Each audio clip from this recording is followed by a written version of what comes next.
দরুদ পাঠ করলে 8টি ফজিলত আপনি পাবেন।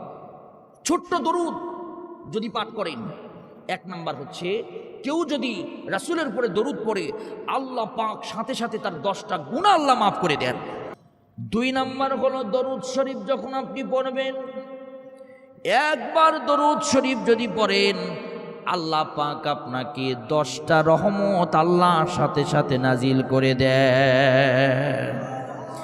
3 নাম্বার হলো আপনি যদি রাসূলের উপরে দরুদ সালাম পড়েন আল্লাহ পাক আপনাকে 10টা মর্যাদার সাথে সাথে আল্লাহ বৃদ্ধি করে দেন। আমার ভাইয়েরা 4 নাম্বার ফজিলত হলো একবার রাসূলের উপরে দরুদ সালাম যে প্রেরণ করবে আল্লাহর ফেরেশতারা তার জন্য সেই বান্দার জন্য দোয়া করতে থাকে। আল্লাহর সমস্ত ফেরেশতারা ওই বান্দার জন্য দোয়া করে। আল্লাহ পাকের কাছে যদি ফেরেশতারা দোয়া করে আল্লাহ কি সেটা ফেরত দেন ভাই? 5 নাম্বার হলো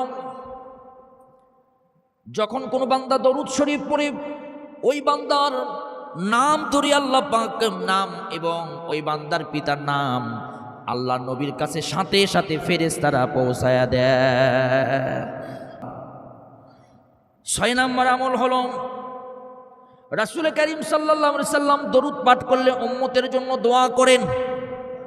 যে উম্মতটা রাসূলের উপরে বলবে সাল্লাল্লাহু আলাইহি ওয়াসাল্লাম, আমার রাসূল সঙ্গে সঙ্গে ওই উম্মতের জন্য দোয়া করেন। এরপরে 7 নাম্বার আমল হলো কেউ যদি সকালে 10 বার দরুদ পড়ে, সন্ধ্যায় 10 বার দরুদ পড়ে, আল্লাহ রাব্বুল আলামিন এই দরুদ পড়ার বিনিময়ে রাসূল কিয়ামতের ময়দানে আমাদেরকে সুপারিশ করে শাফাআত করে আমাদেরকে জান্নাতে নিয়ে যাবে। 8 নাম্বার ফজিলত হলো কেউ যদি বলে সাল্লাল্লাহু আলাইহি ওয়াসাল্লাম, এই ছোট্ট দরুদটা পড়ে দুনিয়ার যত বিপদ আছে নবীর উপরে দরুদ পড়ার কারণে আমার আল্লাহ সমস্ত বিপদগুলোকে দূর করে বান্দাকে শান্তি দান করে। বিশ্বাস না হলে আপনি এই দরুদের আমল করতে থাকুন।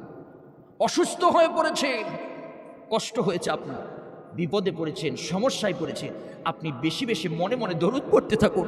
দুনিয়ার কাউকে ডাকতে হবে না, মুহাম্মদুর রাসূলুল্লাহ দরুদে খুশি হয়ে দুনিয়ার সমস্ত বিপদ থেকে আল্লাহ পাক হেফাজত করবেন। পারবেন তো ইনশাআল্লাহ? আজ থেকে আল্লাহ আমাদেরকে দরুদ বেশি বেশি পড়ার সুযোগ দান করুন। আওয়াজ তুলে বলেন আমিন।